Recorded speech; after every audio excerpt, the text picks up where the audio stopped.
opportunities for students in academics, athletics, music, art, career and tech ed, as well as extracurricular activities here at the high school. We want them to experience all they can while in school so that they can make informed decisions regarding their future. We have a great staff here, administrators, teachers, counselors, coaches, and support staff who all will not only care about, but care for your children. We want all of them to succeed and make a difference in their community. Our counselors, Monica English and Cody Tatro, will work closely with your children to ensure they are following the correct pathway to success. I will now turn the program over to them so they can explain the process.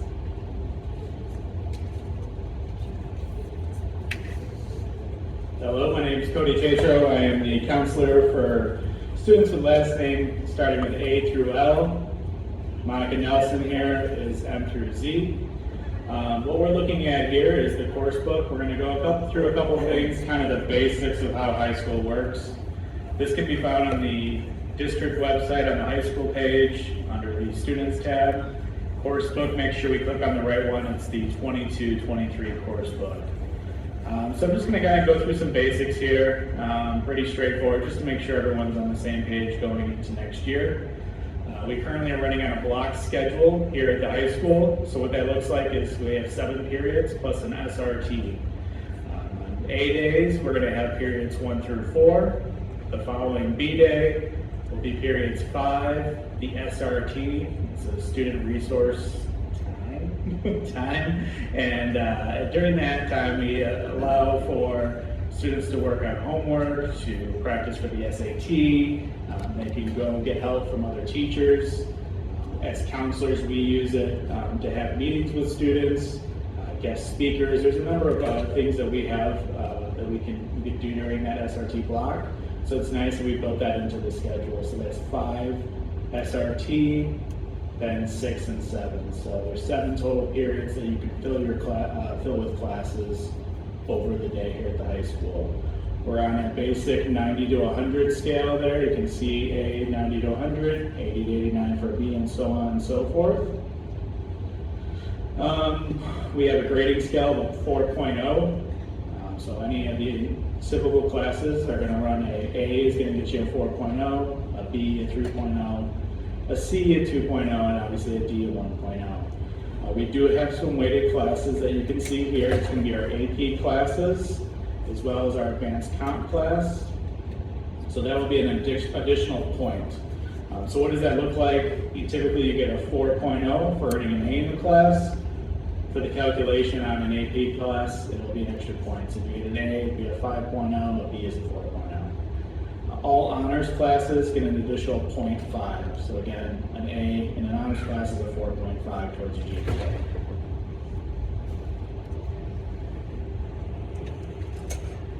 We run, like the rest of the Indiana schools, on the Core 40 diploma as our main diploma. You'll see information here for the general diploma. This is no better way to say it, a lesser diploma. So our goal is to shoot for the Core 40.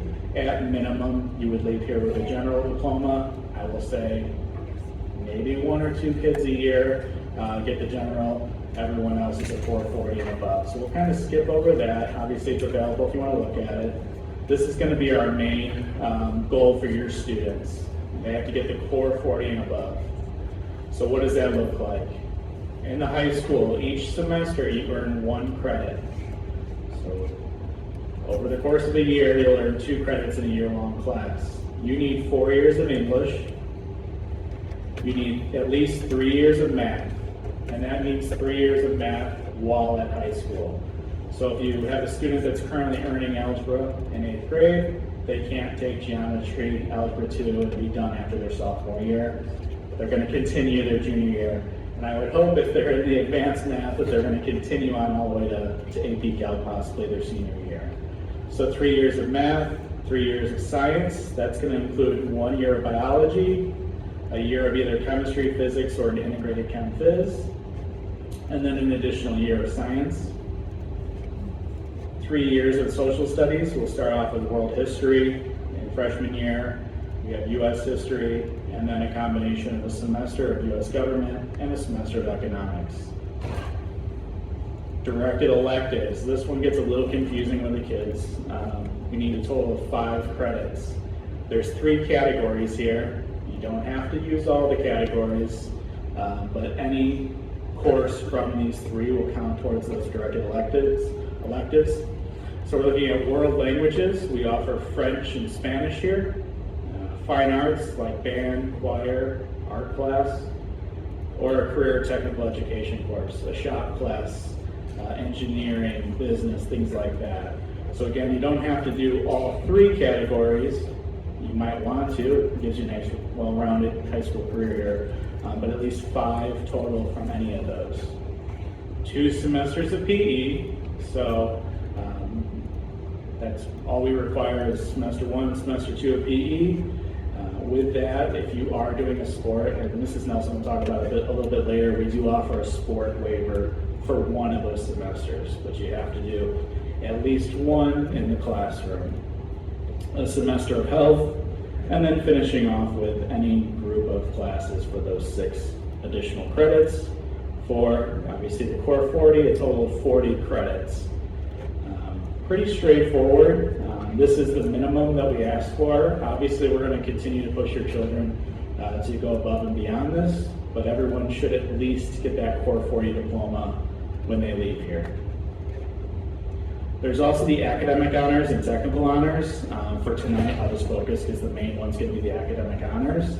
This is important to let you guys know now kind of what to look forward to and what your students need if they want to push themselves for the academic honors diploma. So they'll complete all the requirements of the core 40 diploma. They'll take a 4th year of math. So finishing after 3 years is an option. They'll have to finish with a 4th year of math. They have to earn 6 to 8 language credits. So what this looks like is either going from, for example, Spanish 1 to Spanish 3, or you can do 2 of 2 different. So Spanish 1 and 2, French 1 and 2. Earn 2 fine arts credits in whichever fine arts you choose. They need a C or better for the semester in courses that count towards the diploma. So this is the big one I kind of push on the students in 8th grade when we give this speech, is every class matters towards their GPA, and if you're going for the honors diploma, it really matters.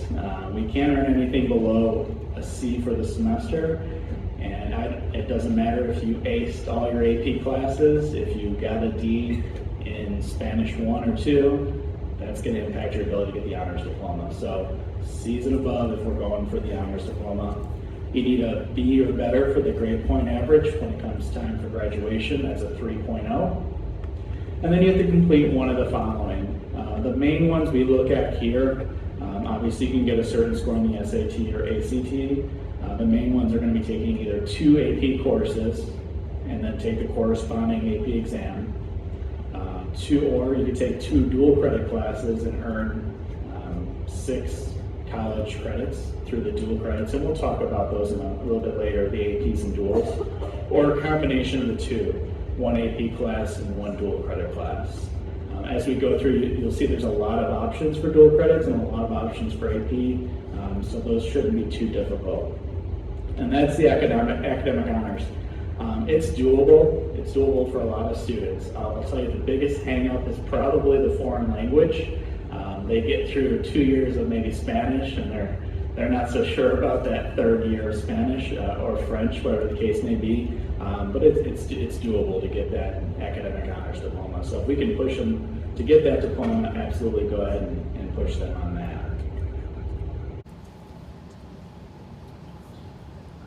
This might be new for a lot of you. It's called Graduation Pathways. So this is kind of the new setup for the state of Indiana at all high schools. So whether you're attending here or somewhere else for high school, there's essentially 3 boxes that you'll have to check off when it comes to graduation. The first one you can see is high school diploma. So we talked about the core 40, the academic honors diploma. Pass your classes, get the diploma, that takes care of box 1. Box 2 is called Learn and Demonstrate Employability Skills. Here at the high school currently, it's very simple. Either do over the course of your entire high school career 10 hours of community service or 40 hours of employment. There's paperwork that you will fill out that's available in the guidance office when they start attending high school here. But pretty straightforward. So a lot of our students work, so the employability is probably the number one thing that they use. They knock out 40 hours pretty quickly, but if you have a student that's busy with other things that just won't get a job or can't get a job, the 10 hours community service is also available. So again, number one, diploma, pass our classes. Second box, 10 hours community service or 40 hours employment. Again, that's total over the entire high school time here. And then finally, box 3 is the big one. There's a number of options you can see here. At least one needs to be complete in order to check off box 3. One of them is getting the honors diploma. You can get a certain score on the ACT or SAT. I will tell you, most of our students pass the ASVAB. So I don't know if everyone's familiar with the ASVAB here. It is the placement entrance test for the military. I will let you know now that we do not send those scores out to recruiters. It's simply used here at the high school for graduation purposes. So in the fall of their junior year, we'll have all the juniors take the ASVAB. I can tell you a majority of them pass it the first time around, and that takes care of box 3. We don't have to worry about it. If you don't pass the first time, there'll be 3 additional chances in the spring, and then a fall and spring of senior year. If for some reason we're just struggling with that test, it could be just not great test taker, or test anxiety, or just struggling with the test itself, we do have the career technical education concentrator courses.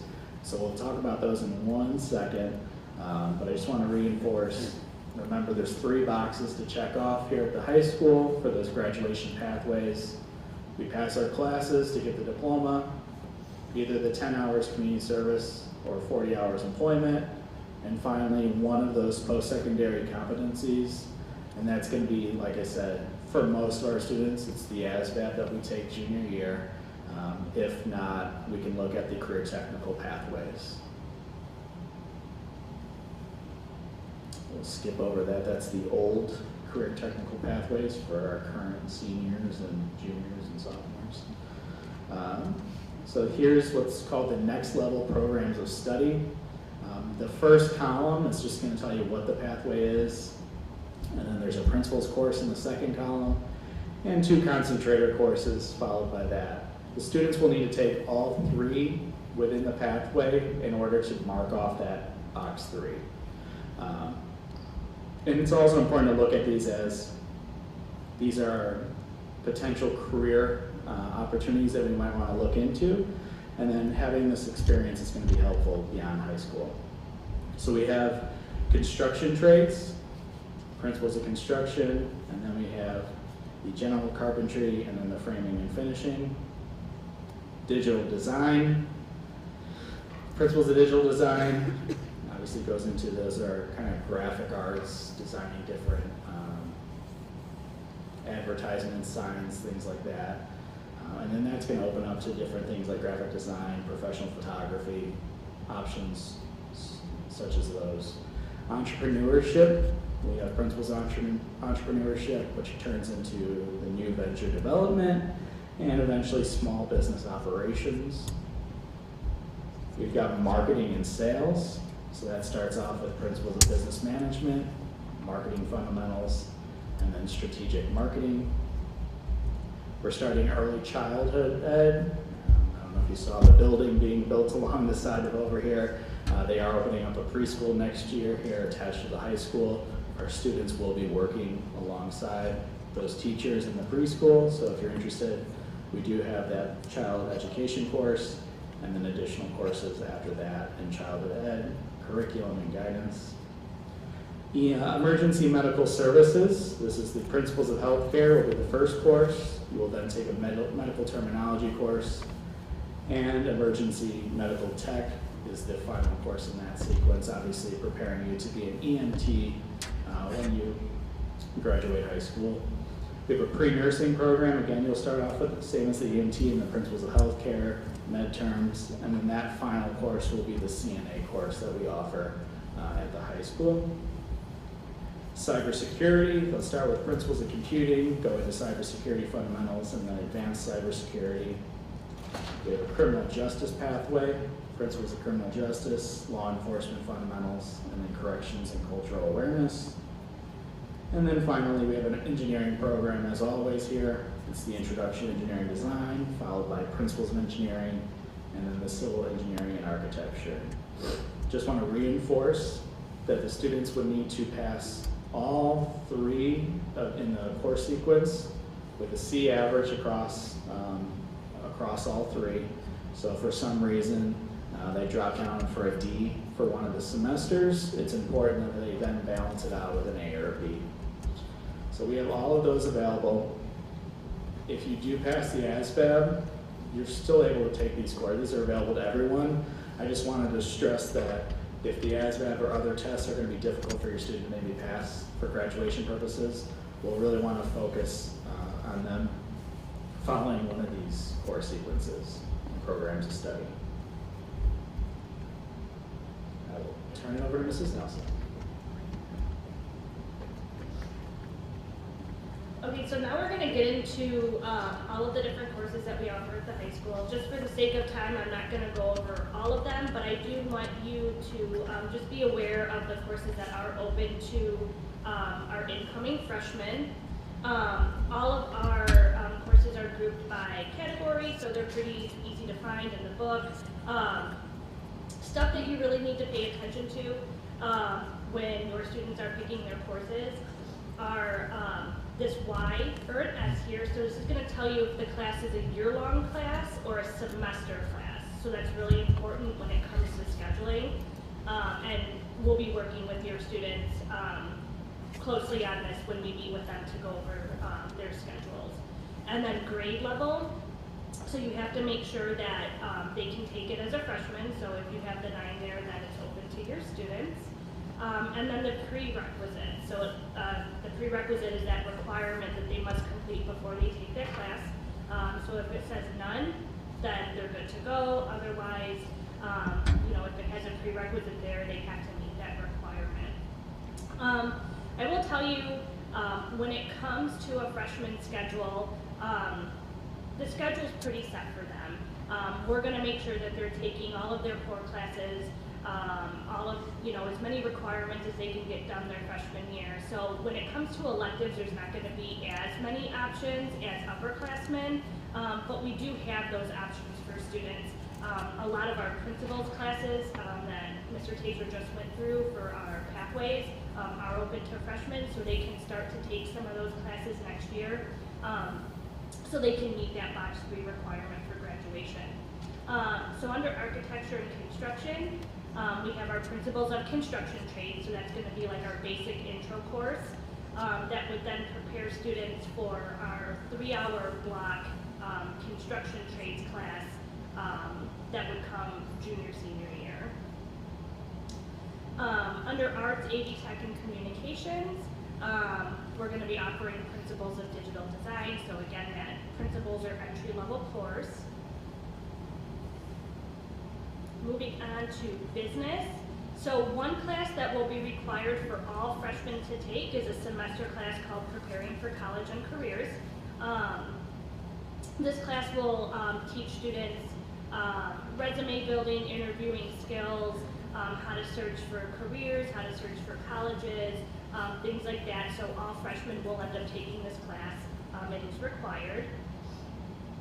And then we have a Principles of Business Management class that they can take. And then our Principles of Entrepreneurship. So again, a lot of those principles, entry-level courses are open to freshmen. All right, moving on to English.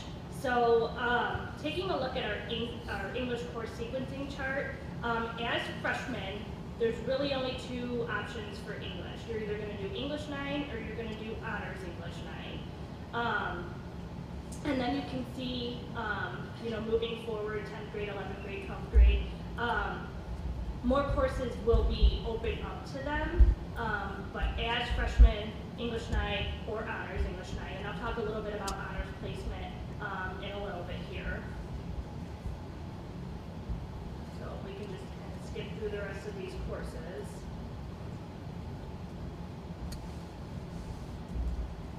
Family and Consumer Sciences, this is where our Principles of Early Childhood Ed class comes into play. So again, this is open to freshmen.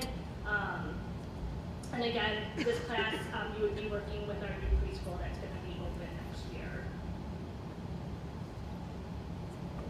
Fine Arts. So all of the classes under this category, the Fine Arts category, will count towards that fine art requirement for the Academic Honors Diploma. So sometimes there's always confusion. Students will take our graphic design courses and think that those classes will count for the honors diploma. Unfortunately, they don't. Those are career and technical ed classes. But any class under this category will count towards that fine art requirement for the honors diploma. And then these courses will also count towards those directed electives. So pretty much most of these are open to freshmen, so you can take a look. We've got our bands, our choirs, and then our actual art classes.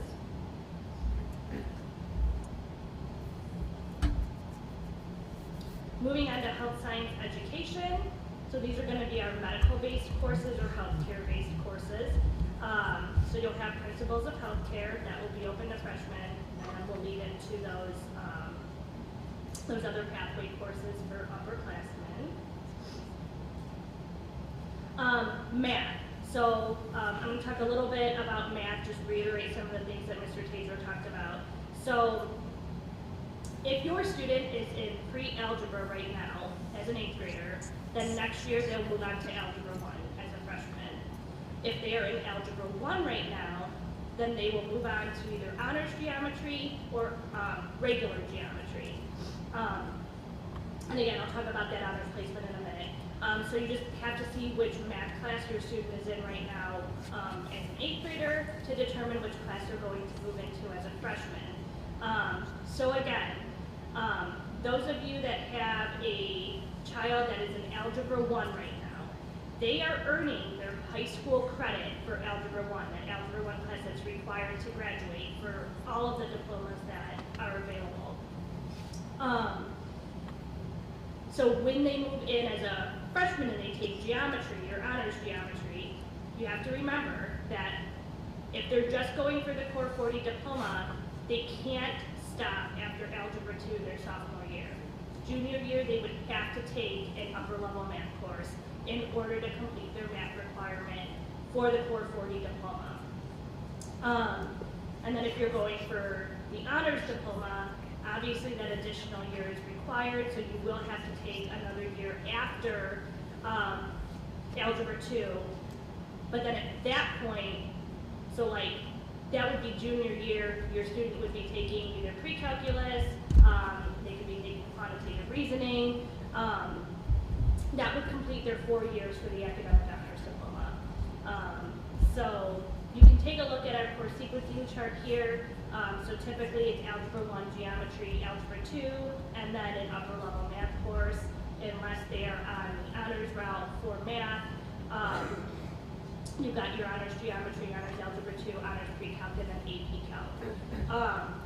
Something we've been noticing a lot this year working with our math department is we're finding students that are freshmen right now that are in Algebra 1, but they're doing really well. And so some of those students have expressed an interest in taking AP Calculus their senior year. The only way to get that done then is to double up on math.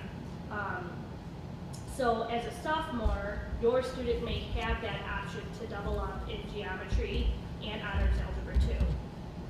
So that's something that would be determined by the math department. Usually the math teachers talk individually with those students and the parents. But if your child is going into Algebra 1 next year, but you find that they are advanced in math and they want to move on to AP Calc, they do have that option to double up.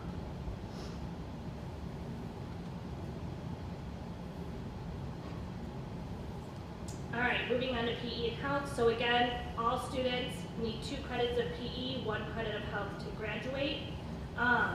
We do offer an elective PE class called Strength and Conditioning. This class is very popular with our athletes, but non-athletes can take it as well.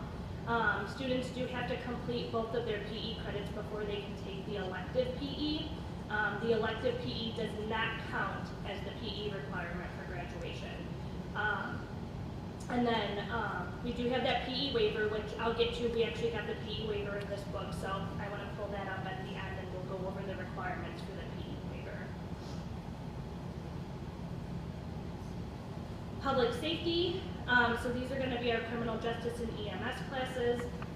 So we'll have a principles of criminal justice class that's open to freshmen. The rest of these classes are going to be for upperclassmen, but again, you can take a look and go back to that pathways chart and see if any of those classes interest you. Okay, science. So there's a couple different science classes that your child can take as a freshman. The non-honors route would be taking our integrated chemistry physics class as a freshman, and then you move on to biology your sophomore year, and then junior year you would take your third year science, and at that point it would just be up to your student on what they would want to take. Those that are going to be on honors track, they would come in and take honors biology as a freshman, and then they would do honors chemistry their sophomore year, and then junior year, again, that third year science would be up to them.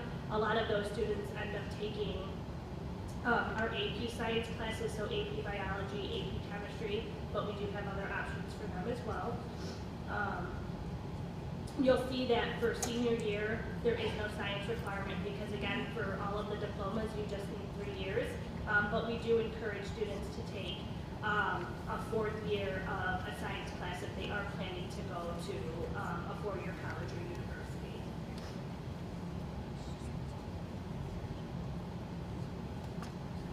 Social studies. So again, this is pretty much picked for your student as a freshman. They're either going to do world history or honors world history. Sophomore year, there won't be a social studies requirement, and then junior year, you would pick back up with that U.S. history requirement, and then senior year, government and econ.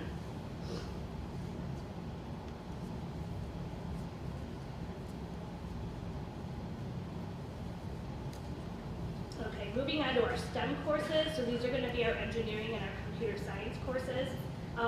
So we do have courses here that are open to freshmen. We have our intro to engineering design. And then we have principles of computing, which is like an intro to computer science course.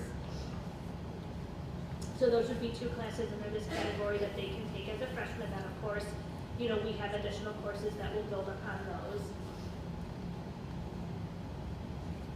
And then finally, world language. So again, we offer French and Spanish here. So remember, for the Core 40 diploma, students are not required to take a world language. However, world language does fall under those directed electives. So your students can take a foreign language to meet those directed elective credits. We tell students that if they plan to attend a 4-year college or university, they will want to take at least 2 years of a foreign language. That's what colleges are going to look for. But remember, for the honors diploma, there is a foreign language requirement, and you have to take either 3 years in one language or 2 years in one language and 2 years in another language. So we do have some students that have done Spanish 1 and 2 and then French 1 and 2. Or again, you can just do French 1, 2, and 3 or Spanish 1, 2, and 3 for the honors diploma. I will say too, we've noticed that when a lot of the 8th graders pick their courses for freshman year, they, again, think that a foreign language is required. So they will pick a foreign language, they'll get into it their freshman year, and they will be overwhelmed. Have the conversations with your students about this. If they're struggling in their English class, if they're not doing too well, that transition to high school is already going to be tough enough. So it's not mandatory for them to take a foreign language their freshman year. If they want to wait a year and get used to high school, get used to the way that classes are run, a little more independently at the high school level than they are at middle school.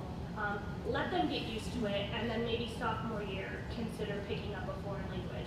Because even if you wait until sophomore year and you decide you want to go for the honors diploma, you still have the opportunity to take 3 years of a foreign language. So we just don't want to overwhelm our students and force them to take classes that they're not ready for their freshman year. So just know that that foreign language is not going to be required freshman year. They can always wait.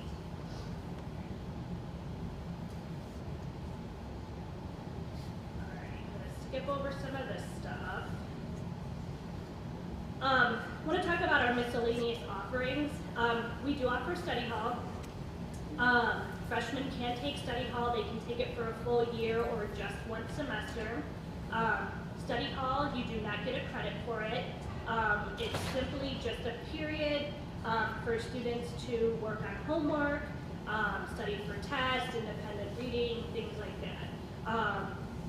I will tell you, so this was the first year that we brought back our SRT, or our student resource time, and with our block schedule, all of our classes are 90-minute long. So next year it'll be a little bit different. We're going to be on a rotating block, but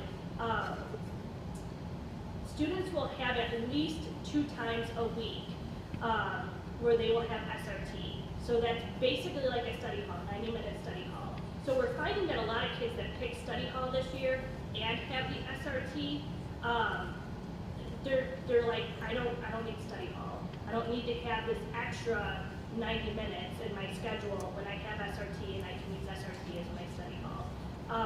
So, you know, it's not, we don't want your kids to be bored. You know, we want to make sure that they're utilizing their time wisely. So study hall is not going to be necessary. They will have plenty of time during the week to do this stuff and get help from teachers and whatnot, but it is there for students if they feel like they do need that extra time in their schedule. Something else that we allow students to do is we partner with an online school called Indiana Online Academy, and we allow our students to take classes with them that we do not offer here. And we will actually give the students a period in their schedule to work on their online courses.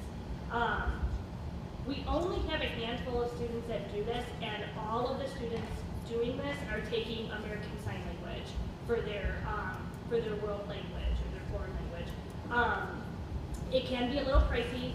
It is $275 per semester, but it is an option, and you are responsible for going to their website, for registering for the courses, paying for the courses. We don't register you guys, we don't pay for them. You don't pay the school, you pay Indiana Online Academy directly. We're just simply giving your student a period in their schedule to work on their online course.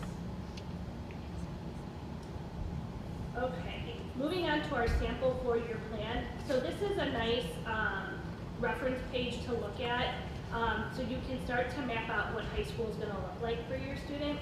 So as you'll see, freshman year is pretty set. So no matter what, you're going to have the 4 core courses. You're going to have your English, you're going to have your math, you're going to have your science, and you're going to have your social studies. We do recommend that students get their PE and health requirement done their freshman year. So that way, sophomore, junior, and senior year will open up more spots in their schedule to take some of those elective courses that they're interested in. Again though, it's not mandatory. If they, you know, a lot of students are interested in band and choir, maybe they want to do a foreign language.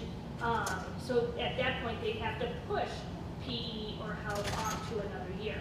That's totally fine as long as they get it done before they graduate. We just recommend getting it done freshman year so it's done and over with and they don't have to worry about it. And then you'll see in here that preparing for college and careers course that's required. So because that's a semester, we usually encourage students to just pair it with health because health is a semester as well. So that would fill up that year spot, and then your students would have one spot in their schedule to choose an elective. But again, we can be flexible with PE and health, but the rest of the courses, the 4 cores and preparing for college and careers, will be mandatory their freshman year. And then you can just kind of see sophomore year, the spots open up more. Sophomore year, you don't have a social studies requirement. So you have your English, your math, your science. If you did your PE and health already, then you have 4 spots open in your schedule to take elective courses. So you'll see that as we progress, there are more opportunities during those upperclassmen years to take those elective courses. Junior year, that social studies comes back into play. We've got U.S. history, but then of course English, math, science. And then finally senior year, all that will be mandatory at that point is going to be your English and government and econ. And then the rest is going to be elective options. And then we have a planning calendar in here. You'll be able to read through this on your own, but just things that you should be doing freshman year, definitely get involved. You know, getting involved in high school makes that transition a lot easier. You know, we've got tons of extracurricular activities, we've got tons of sports, we've got something for every student. So getting involved, making new friends, getting acquainted to the high school, getting to know your teachers more, that's going to make that transition a lot easier. So get involved. Start looking into college and career information. You'll get a lot of that in your preparing for college and careers class. It's never too early to start thinking about what you want to do after high school. So we encourage students to do that. And then you can see, you know, junior year and senior year, it starts to pick up with different things that your students will have to do.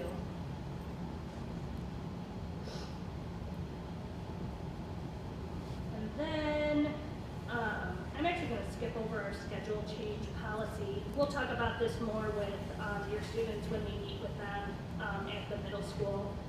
But this is a form that they would fill out next year when they're here at the high school if they wanted to make a schedule change. So I wanted to talk about the PE waiver. Okay. So the PE waiver is relatively new. We've had it for a couple years now, and it's pretty popular because we found that we have a lot of students that participate in sports, and they're like, why do I have to take my PE? I'm actually doing more in, you know, my conditioning or practice or games than I am in actual PE class. So we decided that we would allow students to waive one of their PE credits if they participate in a sport or marching band. So you can see here, the first page of the packet, you have the list of activities that qualify for the waiver. We have all of our guidelines on here, so you'll be able to read through this. So again, they can waive one PE credit. The second PE credit must be done with us, whether that's in summer school or during the school year. That other credit has to be done with us. There are some forms that your student will need to complete in order to qualify for the waiver. So, I'll get back to the deadline page in a minute. So we have our participation contract. So the participation contract is the form that your student will turn in at the very beginning of their season for whatever sport they play. They'll check the sport, student will sign it, parent will sign it, coach will sign it. And then it comes to the guidance office. So you'll see here the deadlines. So for any sport that starts at the beginning of the school year, if it's going to be a fall sport, that participation contract is due to the guidance office on the Friday following the first student day. So we always start school on a Wednesday. This participation contract is due on that Friday. If we don't have the participation contract by that due date, whatever the due date is on here, your student will not be eligible to do the waiver. So that at that point, point, they can wait until the following school year to do the waiver, or they can just take PE, that one PE credit at some point. So it's very important to pay attention to the deadline. We are always having students turn these in late, and then they get upset when we can't accept them. So we stick to these deadlines, we're firm on them. That's why we want to give you this information now, so you have it and you can start preparing for it. We are here over the summer. We're usually here like the first week of August. So if your student is doing a fall sport and they're here over the summer doing practices or conditioning, they can always turn that participation contract into us at that point. They don't have to wait until that deadline.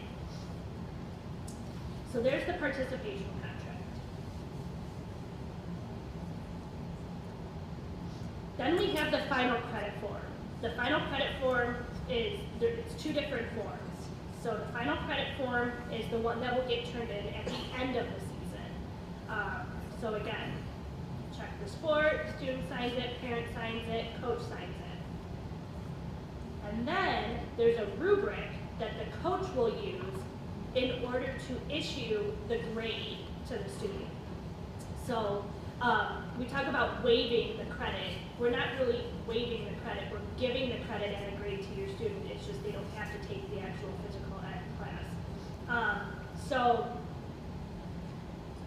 the evaluation rubric is based on attendance and punctuality, sportsmanship, and ability. So your coach will actually grade your student, and then this will get turned in to us. We give it to the head of our PE department, who will then issue the grade. So we need both the rubric and the final credit form by the deadline. So again, you can go back up to the deadline page and see what the final credit form is due. So like, for example, those fall sports, like football, that final credit form is going to be due November 1st. So it's very important that you pay attention to those deadlines. The PE waiver packet is in the course book on the website, so you can print this off. We will also have copies of the packet at the middle school, and we will have copies of the packet here at the high school, so you can always pick one up if your student is interested in doing this. Okay.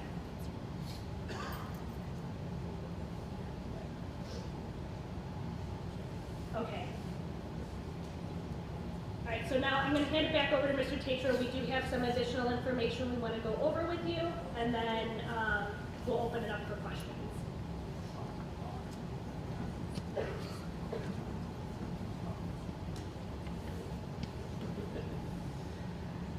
All right, so should we kind of talk about the honors versus non-honors classes? Ultimately, this criteria between regular courses and the honors courses is going to be determined by the high school academic departments. Honors math is determined by the math department, English by the English department, so on and so forth. This will consist typically of class grades and NWA scores that your students have been taking. For 8th grade scheduling, if your child is not currently in honors classes, or is currently in honors classes and wants to continue in honors classes, they'll select honors classes on Thursday and Friday when we're at the school. If your student is not in honors but would like to be in an honors class, again, they will select honors for their request. At that point, our high school will look at who would like to take the honors classes and just verify that they meet the criteria at that point. So when we do the course selection, and again, if you want the honors classes, whether you're marked as advanced currently at the middle school or not, select it on the course selection sheet. For our out-of-district students that are currently over at the middle school, you'll need to provide a report card that reflects your class grade, so we can take that into account. You'll need to provide NWA scores if your school takes the NWA. If you do not, because your school doesn't offer the NWA test, we will have a scheduled time over the summer for your student to come in, take that test, and determine placement at that point. We talked a little bit about AP classes and dual credit classes. I know sometimes it gets a little confusing. Ultimately, the AP classes are college level courses that are run through College Board, who's also in charge of the SAT. These are taught at the high school by our high school teachers. You can receive college credit if you receive what's considered a passing score on the exam taken at the end of the course, whether that's a 3, 4, or 5. You may have to pay for the AP exam if the cost is not covered by the state. So certain courses are covered by the state. I believe those are like the STEM courses are typically covered by the state. That's an AP. Again, take the AP class. At the end, there's an AP test. You score high enough on the test, then the college credit's applied. Dual credit is run a little bit differently. It's, again, a college level course taught at the high school by our high school teachers. We either do them through IUN or IB Tech. IUN course, which is an advanced composition course, is $75, or IB Tech courses are run for free, but you have to meet certain requirements set forth by IB Tech. Ultimately, they take the class here at the high school. If they pass it, let's say they get a B in both semesters, they get high school credit for each of those semesters. They also earn credit at the college. For example, maybe our what random class?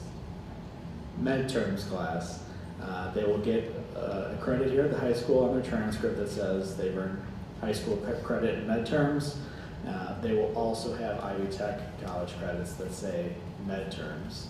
They run it a little bit differently, so each of those courses typically is 3 college credits. At the high school, you'll see they'll just, again, get 1 credit per semester. Anything you